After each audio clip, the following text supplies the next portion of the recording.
Bonjour à tous et bienvenue. Comment passer de directeur à directeur général adjoint?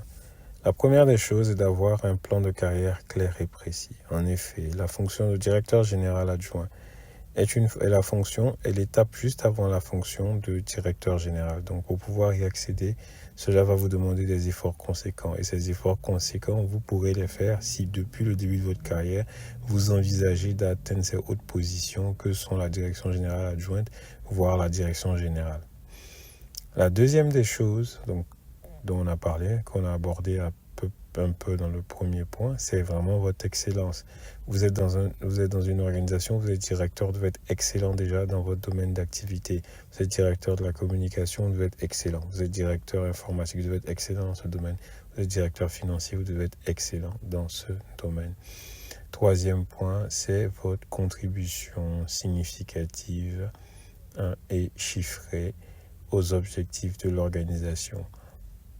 En tant par exemple que directeur informatique, vous devez être en mesure de comprendre les objectifs de l'entreprise, de faire votre informatique certes, mais de ne pas rester dans l'informatique pour l'informatique, de faire le lien entre l'informatique et les objectifs de l'entreprise. Si c'est une entreprise à but lucratif, ces objectifs sont bien entendu d'augmenter la profitabilité, d'augmenter le chiffre d'affaires ou de réduire les charges d'exploitation par exemple. Donc comment vous contribuez à cela ? Vous êtes excellent, certes, mais comment vous contribuez à cela?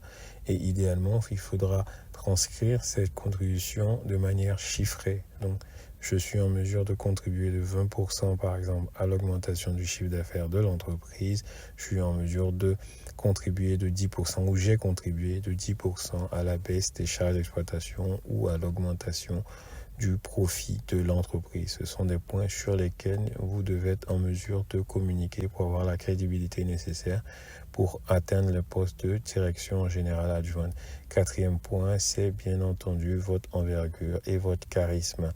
La position de directeur général adjoint est la position de numéro 2 dans une organisation. Donc, il est important que vous ayez un certain charisme, que vous pouvez travailler à travers votre manière de vous habiller, à travers votre manière de parler, votre élocution, à travers votre communication en interne au sein de l'organisation dans laquelle vous évoluez, communication externe également à travers le marché. Êtes-vous une référence sur le marché? Êtes-vous une référence dans votre domaine d'activité?